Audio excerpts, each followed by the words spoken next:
সবার সামনে হৈমন্তীর কথার উচিত জবাব দিয়ে দিল রোহিত। হ্যাঁ বন্ধুরা, এমনটাই দেখা যাবে। এটা সম্পূর্ণ জানতে ভিডিওটিতে লাইক দেওয়া, চ্যানেলটি সাবস্ক্রাইব করে দেখতে থাকুন। গল্পের শুরুতেই দেখা যাবে অরুণা রোহিতকে বলছে, কিরে রোহিত, কি হয়েছে তোর? তখন রোহিত কিছুই বলে না আর বলতে থাকে, মা চলো, দেরি হয়ে যাচ্ছে তো, তুমি তো বললেই। তখন অরুণা বলে, দাঁড়া, তুই আগের বার তোর জেঠুমনির কথা রাখতে তুই ফুলকিকে বিয়ে করছিলি, এবারও কি তাই? তাহলে রোহিত, সেই নাটকটা করার আর কোনো দরকার নেই। তুই আগে থেকে আমাকে বলে দে, তাহলে এখনই আমি নিচে গিয়ে সব বন্ধ করে দেব। কারণ মন থেকে তুই যদি ফুলকিকে বিয়ে করতে নাই পারিস, মেনে নিতে নাই পারিস, তাহলে শুধু শুধু এই নাটকটা করার কোনো দরকার নেই। তখন এই কথা শুনে অবাক হয়ে যায় রোহিত আর বলতে থাকে, মা তুমি এগুলো কি বলছো বলো তো? আমি ফুলকিকে কেন মন থেকে মেনে নেব না, তুমি বলো তো? তখন অরুণা বলতে থাকে, শোন রোহিত, তুই ওই শালিনী মেয়েটার মতো মানুষকে এখনো ভালোবাসছিস কি করে?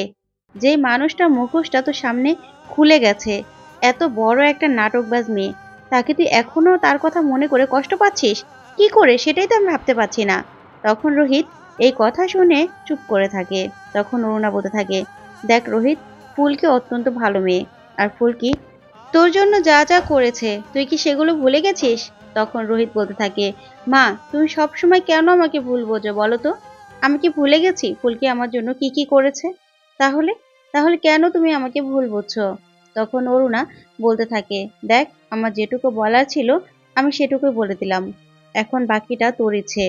আয়, সবাই ওয়েট করছে, নিচে চলে আয়। এই বলেই অরুণা ওখান থেকে বেরিয়ে চলে যায়। তখন রোহিত মনে মনে বলতে থাকে যে না, ফুলকির জন্য আমার মনে একটা জায়গা তৈরি হয়ে গেছে, আর সেই জায়গাটা ফুলকি আস্তে আস্তে নিজেই আমার মনের মধ্যে তৈরি করে নিয়েছে, সেটা ফুলকিকে বলতে হবে, তাহলে যদি ম্যাডাম একটু খুশি হয়। এই ভেবে রোহিত মনে মনে হাসতে থাকে। তারপরে দেখা যাবে রোহিত নিচে নেমে আসে।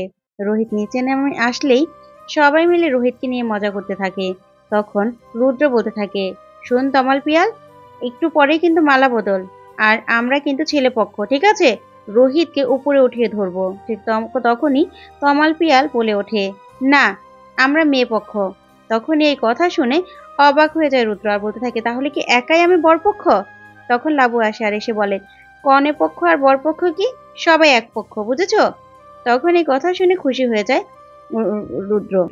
তারপরে দেখা যাবে ধানু দৌড়ে আসে, এসে বলতে থাকে, এই তমাল দাদা, পিয়াল দাদা, তাড়াতাড়ি আয় তো, ফুলকিকে যা সুন্দর লাগছে না, ফুলকি রেডি হয়ে গেছে, ফুলকিকে আনতে হবে তো। তখনই ওরা দৌড়ে ছুটে চলে যায় ফুলকিকে আনতে। তারপরে দেখা যাবে ফুলকিকে নিয়ে নিচে নামছে তমাল পিয়াল সহ সবাই মিলে। ওইদিকে রোহিত অবাক দৃষ্টিতে ফুলকির দিকে তাকিয়ে আছে, আর ফুলকির চোখে তখন পান পাতা দিয়ে ঢাকা। তখনই জেঠুমণি পিছন থেকে রোহিতকে বলে ওঠে, আরে রোহিত, পান পাতা দিয়ে মুখটা ঢাকা তো, দেখতে পারবি না, একটু পরেই তো তোদের শুভ দৃষ্টি, এরকম করে তাকিয়ে থাকিস না। যা শুনে রোহিত লজ্জা পেয়ে যায় আর বলতে থাকে, জেঠুমণি তুমিও? তখন জেঠুমণি খুশি হয়ে যায়। তারপরে দেখা যাবে ফুলকিকে নিচে নামিয়ে নিয়ে আসে। তারপরেই রোহিত আর ফুলকির দুজনের শুভ দৃষ্টি হয়, দুজন দুজনের দিকে অবাক হয়ে তাকিয়ে থাকে, আর রোহিত যেন চোখে ফেরাতে পারছিল না ফুলকির দিক থেকে। তখন রুদ্র বলে ওঠে, আরে রোহিত, শুভ দৃষ্টি তো শেষ, এবার অন্তত চোখটা একটু এদিক ওদিক কর। তখন রোহিত বলে, রুদ্র তুইও? তারপরে দেখা যাবে লাবু ফুলকিকে বলতে থাকে, এই ফুলকি, এবার তো অন্তত একটু হাসো। তখন ফুলকি অবাক দৃষ্টিতে রোহিতের দিকেই তাকিয়ে থাকে। তখনই হৈমন্তী বলে ওঠে, আরে ফুলকি কি হাসার অবস্থায় আছে নাকি? যা শুনে সবাই চমকে যায়। তারপরে হৈমন্তী বলে ওঠে, আগেরবার তো রোহিত ওর জেঠুমনির কথায় ফুলকিকে বিয়েটা করে নিয়েছিল, এবারও কি ও মন থেকে বিয়েটা করছে নাকি যে ফুলকি খুশি হবে? রোহিত তো ফুলকিকে মন থেকে বিয়েটা করছে না, এবারও ও জেঠুমনি জোর করেছে, তাই রোহিত বিয়েটা করছে। তখন এই কথা শুনে জেঠুমনি আর লাবু দুজনেই অবাক হয়ে হৈমন্তীর দিকে তাকিয়ে থাকে। তখন রুদ্র মনে মনে বলতে থাকে, এই তো মা, এই না হলে মা, মাই একদম সঠিক জায়গায় ঘাটা দিয়েছে, এবার দেখি কি করে রোহিত। এই জন্যই তো মাকে আমি এত ভালোবাসি। এই ভেবেই রুদ্র খুশি হতে থাকে। তারপরে দেখা যাবে রোহিত কথাগুলো শুনতে থাকে। তখন লাবু বলতে থাকে, আহ মা, কি বলছো তুমি? তখন হৈমন্তী বলে, না না, তুই একদম চুপ থাক। তারপরে হৈমন্তী বলতে থাকে, ঠিকই তো বলেছি, রোহিত তো নিজের মন থেকে বিয়েটা করছে না। তখনই অরুণা এগিয়ে আসে আর এসে বলতে থাকে, কি দাদা, এবার আপনার অন্তত ভাই ছেলেকে জিজ্ঞাসা করুন যে ও মন থেকে বিয়েটা করছে নাকি নাকি আপনার কথা রাখতেই বিয়েটা করছে। তখন এই কথা শুনে রোহিত আরো চমকে যায়। তখনই ফুলকির মা এসে বলতে থাকে, কি ব্যাপার জামাই বাবা, তুমি কিসের নাটক করো, কি বলছে? তখন অরুণা ফুলকির মাকে বলতে থাকে, বেয়ান, আপনি আপনার মেয়ে জামাইকে জিজ্ঞাসা করুন না যে ওকে বিয়েটা কি মন থেকে করছে না বিয়ের নাটক করছে, ওকে জিজ্ঞাসা করুন। তখন ফুলকি মনে মনে বলতে থাকে, মা কি এখন এগুলো স্যারকে জিজ্ঞাসা করবে নাকি, আর স্যার কত অস্বস্তিতে পড়বে। তখনই ফুলকি ওর মাকে কিছু বলতে যাবে, ঠিক তখনই রোহিত বলে ওঠে, এই, আমি আজকে সবার সামনে একটা কথা বলতে চাই। আর জেঠুমনি, তোমাকেও আমি একটা কথা বলতে চাই। আমি ফুলকিকে শুধুমাত্র তোমার কথা রাখার জন্য বিয়েটা করছি না। আমি লফুলি আমার নিজের মন থেকে ফুলকিকে বউ বলে মেনে নিয়েছি আর ফুলকির সাথে সংসারটা করছি। তাই ফুলকিকে মন থেকে মেনে নিয়ে আমি ফুলকিকে বিয়েটা করছি। যা শুনে সবাই খুশি হয়ে যায় আর হৈমন্তীও খুশি হয়ে যায়। তারপর দেখা যাবে ওইদিকে ফুলকির আর রোহিতের মালা বদল শুরু হয়ে যায়। তখনই ঈশিতা সব কিছু ভিডিও করতে থাকে। তারপরেই ফুলকি রোহিতের 7 পাক ঘোরা সব বিয়ের রিচুয়ালগুলো মেনেই ফুলকি আর রোহিতের বিয়েটা হয়ে যায়। তারপরে ফুলকিকে রোহিত সিঁদুরটা পরিয়ে দেয়। তখন ফুলকি মনে মনে বলতে থাকে, স্যারেরকে যেন আমি সুখে রাখতে পারি, আমি যেন খুশি রাখতে পারি, তুমি মা কালী দেখো। এই ভেবে ফুলকিও খুব খুশি হয়ে যায়। তারপরে দেখা যাবে ঈশিতা সবকিছু ভিডিও করে নেয়, ভিডিও করে নিয়েই শালিনীকে পাঠিয়ে দেয়। আর ওইদিকে রুদ্র ঈশিতাকে বলতে থাকে, কি ব্যাপার, বিয়েটা এনজয় করছো তো?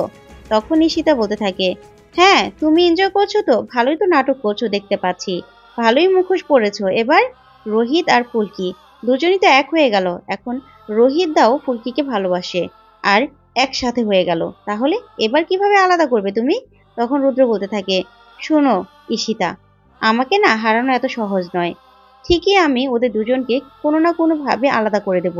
তুমি দেখো, কোনো না কোনো পথ আমি ঠিক খুঁজে বের করব। কি ভেবেছে আমাকে হারিয়ে দেবে? কোনো দিনও পারবে না। এই ভেবে দুজন বিয়ে বাড়িতে কথা বলতে থাকে। ওইদিকে শালিনী বসে বসে বই পড়ছিল।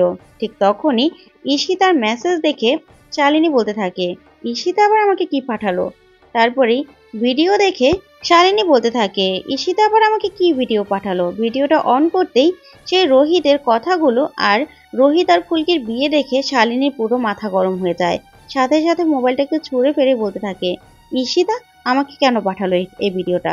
কেন পাঠালো? রোহিতের রোহিত মন থেকে মেনে নিয়ে ফুলকিকে বিয়ে করলো, তার মানে ওরা এবার সুখী হবে, এবার সুখে থাকবে। আর ঈশিতা সেটা জানানোর জন্য, আমাকে জ্বালানোর জন্য এই ভিডিওটা পাঠালো। না, এগুলো আমি কিছুতেই সহ্য করব না। আর রোহিত আর ফুলকিকে কিছুতেই আমি আর সুখে থাকতে দেব না, আর এক হতে দেব না। এই ভেবে শালিনী রাগ করতে থাকে আর রাগান্বিত হয়ে এক দৃষ্টিতে তাকিয়ে থাকে। তো বন্ধুরা, আজকের আপডেটটি কেমন লাগলো অবশ্যই কমেন্ট করে জানাতে ভুলবেন না। পরবর্তী আপডেট পেতে অবশ্যই চ্যানেলটি সাবস্ক্রাইব করবে। ধন্যবাদ।